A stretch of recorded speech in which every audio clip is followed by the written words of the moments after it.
Hi hello सांग मैंने केमती अच्छा आशा कर समस्ते भल थे मुझे बहुत भलरे अच्छी। आज थिला सप्तमी पूजा से हाथ में टे मेहंदी काटिया को बहुत इच्छा है। मेहंदी भी कटेली बहुत सुंदर हो मो मेहंदी। क्या मो मेहंदी डिजाइनटा भल लगुच कमेंट करेंगे निश्चय। मेहंदी कटे सारी चली रोषे करने को।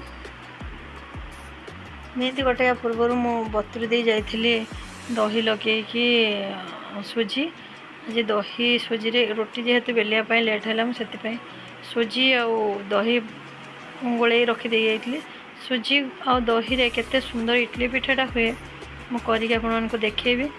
मेहंदीटा भी बहुत कम समय धोईदेली कहीं यहाँ चाइना मेहंदी थिला। हाथटा मोर बहुत सुंदर होती। पिठा भी बहुत सुंदर फुलिला। बहुत पूरा नरम सॉफ्ट पिठा है। बहुत शीघ्र भी मोर होगला। बहुत शीघ्र काम भी सरीगला। अच्छा सांग मैंने कहे किए किए दही इडली करी खाइच कमेंट करी मत निश्चय कहे। रही जय जगन्नाथ।